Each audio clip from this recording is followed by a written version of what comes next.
4,000 years ago, a sunburned laborer hauling 2-ton limestone blocks across the Giza Plateau was not applying heavy black eyeliner because he wanted to look stunning for the camera. He was doing it because if he didn't, his eyeballs would literally rot out of his head from a violent bacterial infection before he turned 30. Subscribe. You'll want to see how this ends. Modern humans look at Egyptian tomb paintings and assume they are looking at the world's first beauty influencers, complete with precise cat eyes, green eyeshadow, and heavily contoured jawlines. We project our own cosmetic vanity onto a culture that was actually engaged in a desperate, hyper-rational biochemical war against a brutal desert biosphere. The air along the Nile River basin wasn't just hot. It was saturated with blinding ultraviolet radiation reflecting off alkaline sands, whipped by severe dust storms, and infested with Chlamydia trachomatosis, the relentless bacterium responsible for trachoma, an agonizing eye infection that routinely blinded entire communities in the ancient Near East. To survive this microbial nightmare, the Egyptians didn't turn to simple mud or sunshades. They engineered a synthetic, lead-based pharmaceutical ointment disguised as daily body paint, applying it to every man, woman, and child, regardless of social status, from elite priests inside air-conditioned stone temples down to shirtless stonecutters sweating in the quarries. The sheer ignorance of modern pop culture frames this ritual as a quirky stylistic preference, completely missing the jaw-dropping chemical sophistication hidden inside those famous alabaster jars. When Western archaeologists first excavated Middle Kingdom tombs in the late 19th century, they logged the dark powder found inside small decorative pots as simple kohl, a vague, romantic umbrella term for ancient eye makeup. They assumed it was made of crushed charcoal or soot mixed with animal fat. They were completely wrong. Modern mass spectrometry analysis of ancient Egyptian cosmetic samples reveals that these were not primitive single-ingredient ground powders scooped up off the desert floor. They were complex, wet-processed chemical compounds that required up to several months of continuous chemical synthesis to create. The dark lining, known natively as mesdemet, was composed primarily of crushed galena, a natural mineral form of lead sulfide, combined with dark gray antimony, cerussite, and rich green malachite, which is a copper carbonate hydroxide mineral.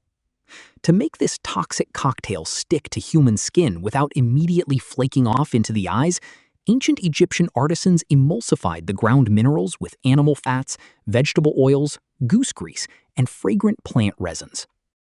They created a thick, water-resistant, highly adhesive ointment that acted as a literal physical barrier, absorbing the punishing glare of the desert sun before the harsh rays could burn the sensitive membranes of the cornea.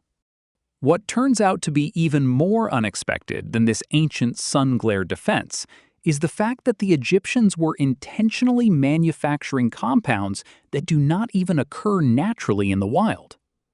When analytical chemists from the French National Center for Scientific Research and the Sorbonne University placed samples of ancient Egyptian cosmetics under electron microscopes in 2010, they discovered two extremely rare, artificial lead chlorides, laurionite and phosgenite.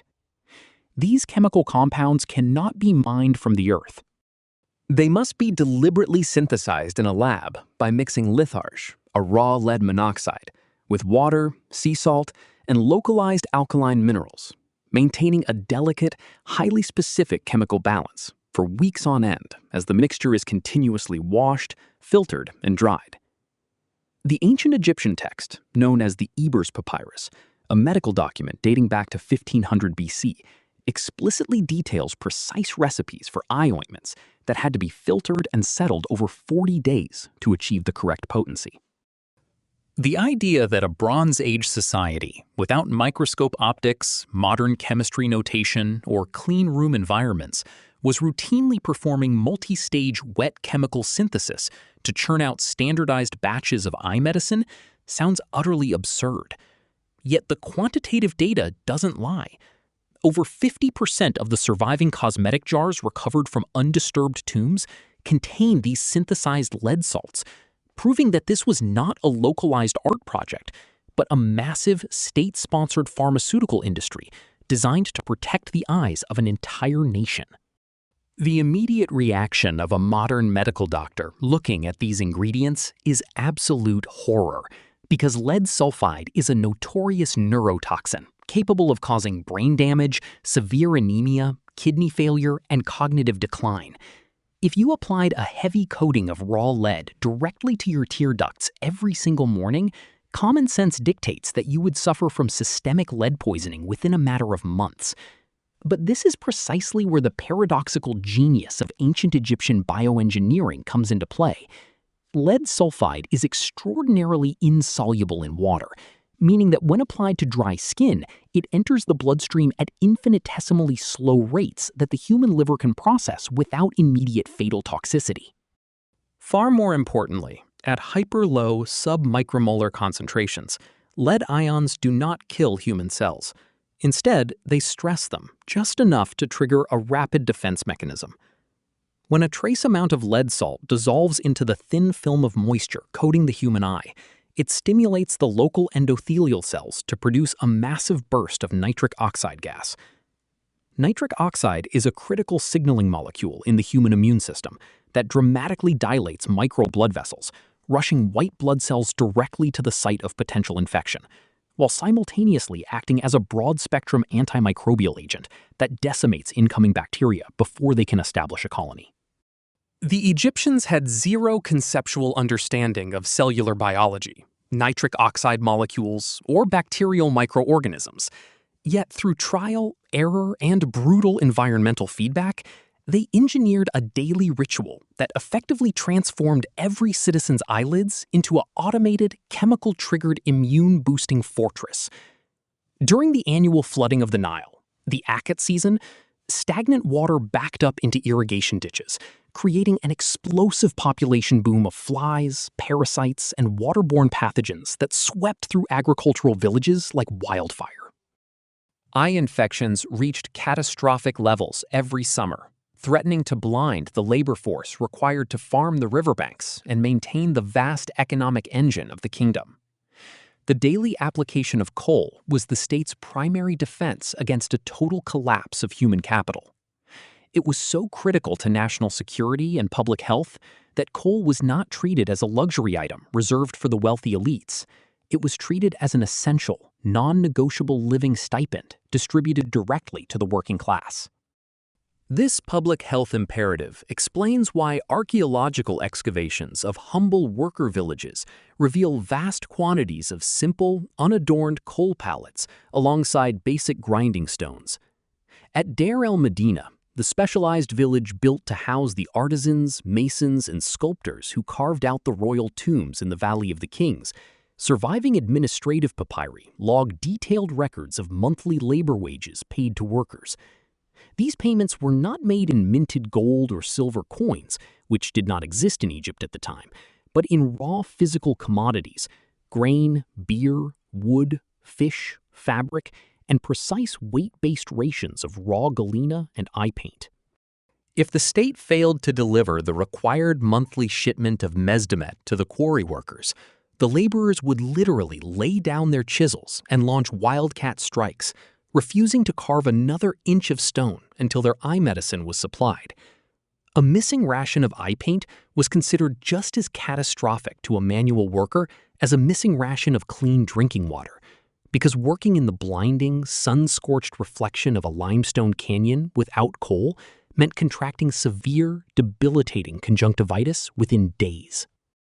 Yet, as effective as this synthetic lead shield was at murdering eye bacteria and deflecting sun glare, it created a subterranean, slow-motion disaster inside the bodies of the population that nobody understood. While low-grade lead exposure protected their vision from acute, blinding infections, the daily bioaccumulation of lead over decades took a silent, severe toll on the human nervous system. Bone density scans of well-preserved mummies consistently show elevated levels of heavy metals stored inside structural bone tissue, indicating that chronic, lifetime lead exposure was completely universal across every tier of ancient Egyptian society. Pharaohs, high priests, elite scribes, and dirt-poor farmers alike were all drinking a daily chemical cocktail of immunity and low-grade neurotoxicity. They were curing infectious blindness at the direct cost of chronic organ stress, subtle neurological damage, and reduced life expectancy, an invisible, tragic trade-off that the civilization maintained for over 3,000 years without ever realizing the true cost of their holy eye paint. The spiritual framework of ancient Egypt was engineered to turn this toxic chemical reality into a sacred civic duty. Every morning, an Egyptian citizen did not view the application of green malachite or black galena as an act of personal vanity or cosmetic embellishment. They viewed it as a literal magical armor, known as mesdemit, designed to summon the defensive gaze of the sun god Ra and the protective aura of the goddess Hathor. In the ancient Egyptian worldview, unseen spiritual entities, known as Wekedu, invisible pathogenic demons that floated through the ambient moisture of the Nile floodplain, were believed to enter the human body through the moist, vulnerable mucous membranes of the eyes and nostrils. To leave your eyes bare in the blinding glare of the desert sun was to leave an open door for these demonic forces to invade your bloodstream, causing systemic rotting, fever, and total blindness. The bold, exaggerated black lines drawn outward from the corners of the eyes toward the temples were not artistic flourishes designed to make the wearer look regal. They were literal traps intended to catch and redirect harmful spirits, mirroring the facial markings of the sacred peregrine falcon associated with Horus. This complete overlap between religious mythology and survival medicine ensured total public compliance. When a religious doctrine tells a population that painting lead sulfide onto their faces is the only thing standing between them and evil demonic possession, compliance reaches nearly 100%, spanning every age, gender, and social status across thousands of years of dynastic history.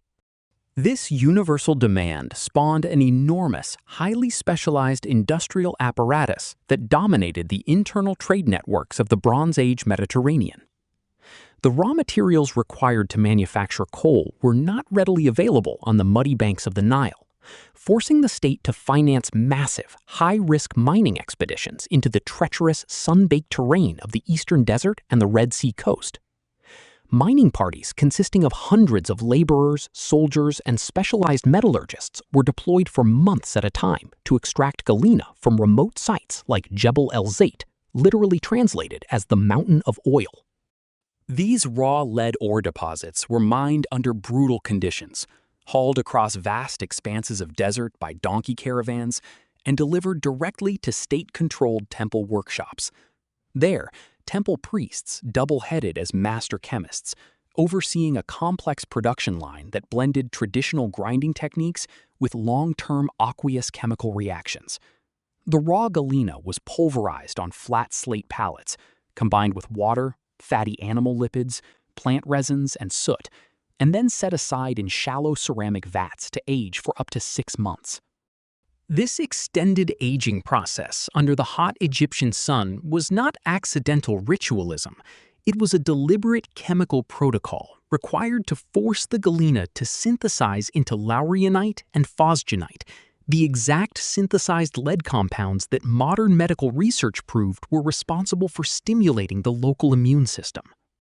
The finished product was poured into mass-manufactured containers crafted from carved alabaster, imported steatite, glass, or carved animal bone, forming a massive domestic market. Small, exquisitely carved coal pots became ubiquitous household objects, present in every mud brick home from the Delta marshes to the southern cataracts of Nubia. High-ranking nobles were buried with elaborate, multi-chambered coal sets equipped with specialized bone or bronze applicators, allowing them to carry different chemical formulations into the afterlife. Some optimized for the dry, dusty winds of the summer season, others formulated specifically for the damp, parasite-laden humidity of the Nile inundation period. The scale of this trade was so massive that coal containers became a standardized form of international currency, traded heavily throughout the Levant, Minoan Crete, and Mesopotamia. Foreign emissaries visiting the court of Pharaoh were routinely gifted ornamental jars of high-grade Egyptian eye paint, spreading both the cosmetic style and the biological protective shield throughout the ancient Near East. What foreign visitors viewed as an enviable, exotic luxury was in reality a heavily stylized, state-subsidized public health campaign designed to keep a nation of river-dwelling farmers from going blind.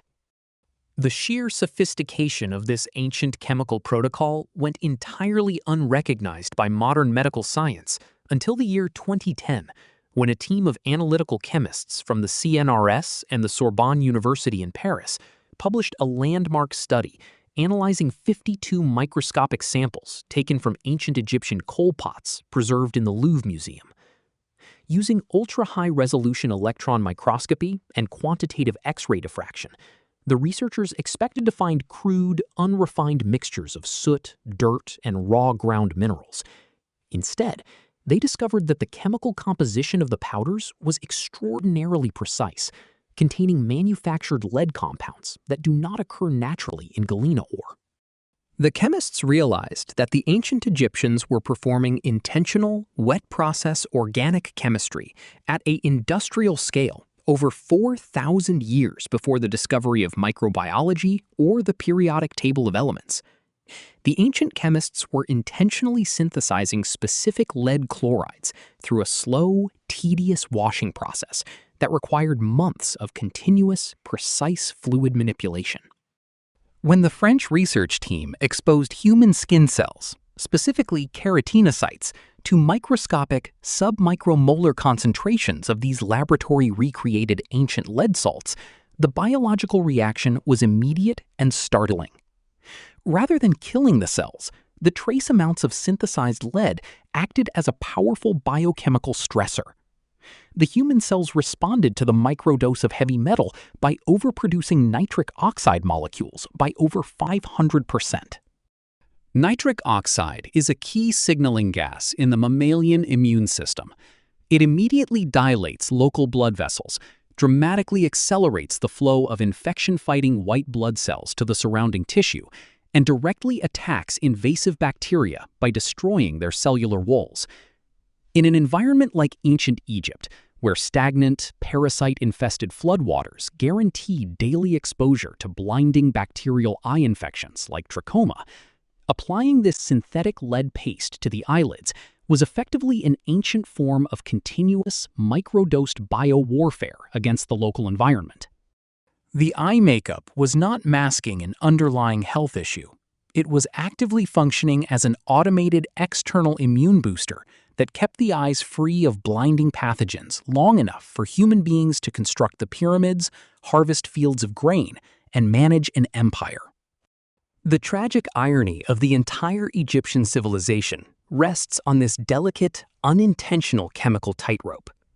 In their desperate, brilliant effort to solve a clear and present environmental threat, the absolute guarantee of bacterial blindness caused by their reliance on the Nile River, they engineered a solution that worked with flawless efficiency. They successfully preserved the vision of their workforce, enabled massive labor projects, and maintained trade dominance across 3 millennia.